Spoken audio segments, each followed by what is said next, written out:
नमस्कार to all of you. Hopefully आप सभी ठीक होंगे, आपकी तैयारी अच्छी चल रही होगी और आपने सभी प्रीवियस जीके के क्वेश्चंस लर्न कर लिए होंगे। आज फिर से हम कुछ नए क्वेश्चंस डिस्कस करेंगे, वही 20 क्वेश्चंस।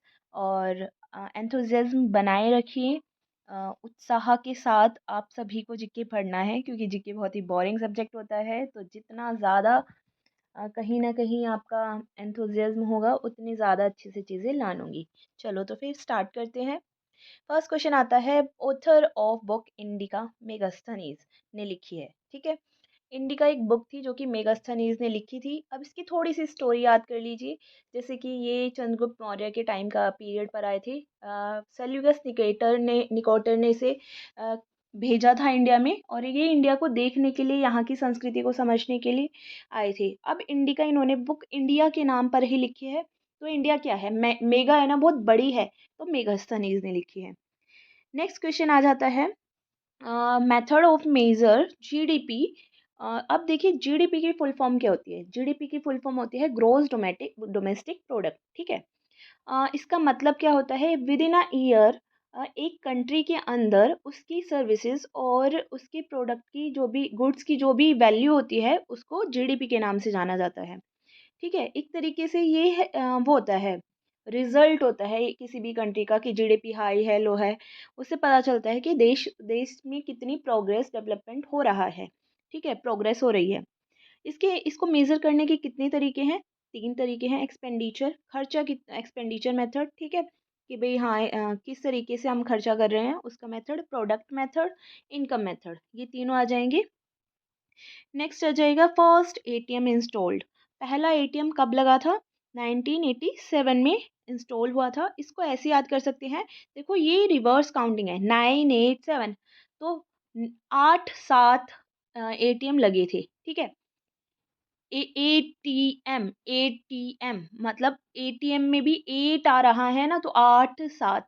ठीक है, तो इस तरीके से याद कर सकते हैं।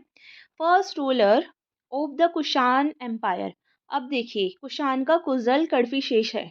अब देखिए इसको कैसे लर्न कर सकते हैं। कुषाण जो है जिसमें शान हो, है ना, इस तरीके से याद कर सकते हैं। जिसमें जो शान होती है ना, जिसकी अपनी वो एक रोब होता है, सब चाहते हैं उसका शीश झुके, है ना कहीं उस वो थोड़ा झुके, और उसका प्राउड जो है, उसका एरोगेंस जो है वो कम हो।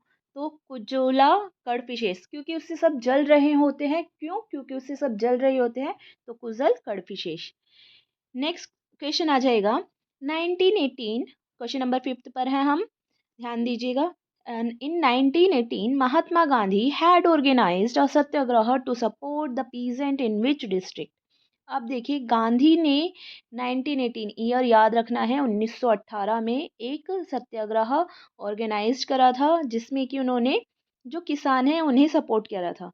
अब जो किसान है वो कहाँ पर काम करता है, खेत में, तो खेता खेड़ा, खेता खेड़ा, इस तरीके से आप डिस्ट्रिक्ट का नाम याद कर सकते हैं। इसे खेड़ा मूवमेंट के नाम से भी जाना जाता है। बृहत संहिता जो है ये किसने लिखी है, वराह मिहिरा ने लिखी है ये। अब देखिए बृहत संहिता का मतलब यहाँ पे कैसे ट्रिक बन सकती है। बृहत मतलब भ्रत, भाई, इस तरीके से, और भाई को हम वीरा, मीरा, इस तरीके से भी बोल सकते हैं, है ना, थोड़ा सा रिदमिक है ये। तो बृहत संहिता किसने लिखी है, वो लिखी है वराह मीरा ने। ठीक है, संहिता भी बोल देते हैं इसे। ऑथर ऑफ विक्रमोर्वशियम, जो कि कालिदास ने लिखे हैं। विक्रमोर्वशियम एक प्रेम गाथा है। ठीक है, तो एक विक्रम एक लड़का है जो कि वश में आ गया है किसी के, और जो वो कौन है, दास है।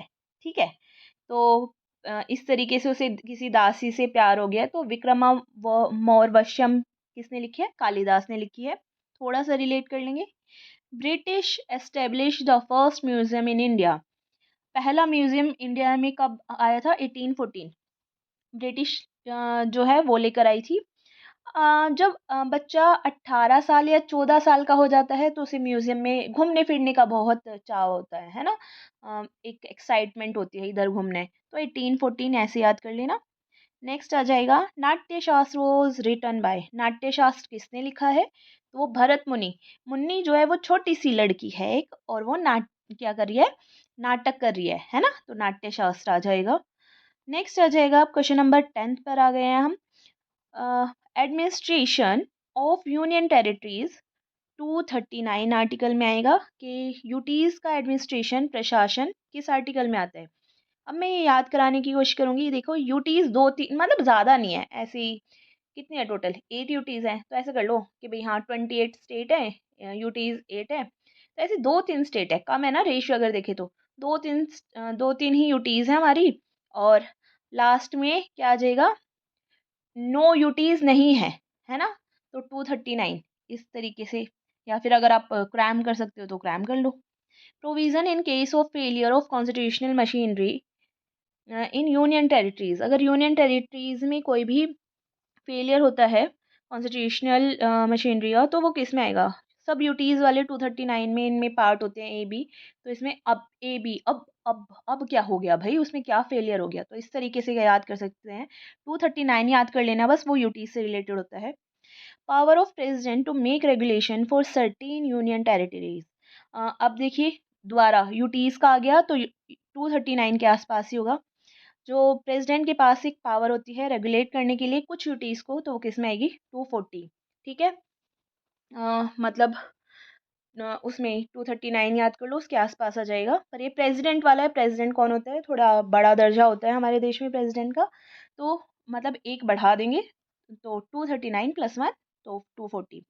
Ministry of statics and programme implementation come into existence, देखो कितने सारे ईयर आए हैं इस वाले एग्जाम में ना, तो आप बस इन्हें बार बार सुनने से भी बहुत सारी चीज़ें लर्न हो जाती हैं। तो आ जाएगा इसमें ministry of statics and programme implementation come into existence, तो स्टैटिक्स के लिए एक मिनिस्ट्री और एक प्रोग्राम इम्प्लीमेंट हुआ था, वो कब आया था, तो किस ईयर में आया था, 1999 में। ठीक है, अम, तो ये तो याद ही कर लेना। ये ऐसे आ सकता है जैसे स्टैटिक्स में 3 S है, तो 9 3 टाइम आ जाएगा, ये लिंक बैठा सकते हैं हम यहाँ पे।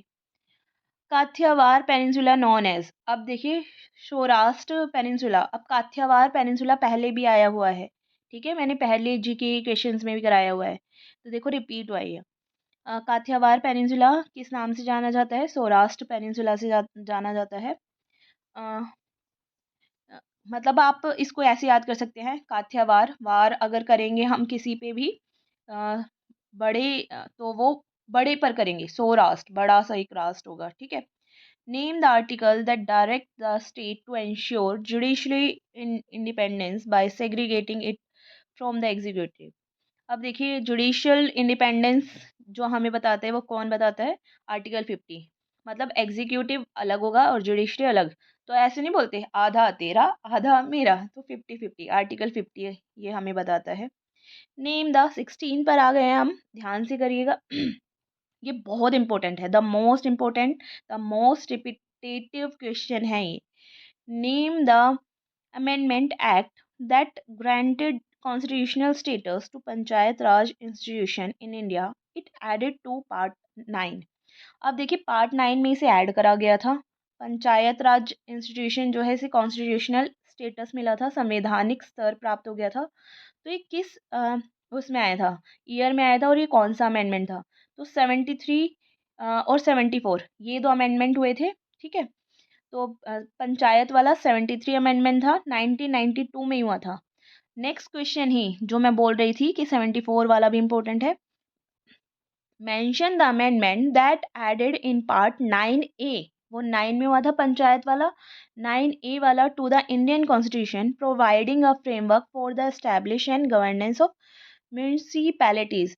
अब देखो पंचायत ग्रामीण इलाकों के लिए होती है और म्यूनसिपैलिटीज जो होती है अर्बन एरियाज के लिए होती है। ठीक है, तो पहले हमने गांव के बारे में सोचा तो पंचायत लेकर आए, वो पार्ट 9 में आया, और 9A में हम म्यूनसिपैलिटीज लेकर आए, शहरों के बारे में सोचा, उसके लिए अमेंडमेंट 73 किया, इसके लिए हमने अमेंडमेंट 74 करा, ईयर दोनों का सेम था। इस तरीके से याद कर सकते हैं। Mattavilasa Prahasana play was written by Mahendra Varman. ठीक है। मतविलास पराहसना जो एक वो है प्ले है, तो ये किसने लिखा है? महेंद्र वर्मन ने लिखा है। ये भी एम से स्टार्ट है, वो भी एम से स्टार्ट है, तो इस तरीके से हम रिलेट कर सकते हैं। माताविलास पराहसना, प्रहसन है वो, पा के नीचे र, ठीक है। प्रहसना, और किसने लिखा है ये? महेंद्र वर्मन। इसकी प्रोनाउंसिएशन ये होगी प्रहसन।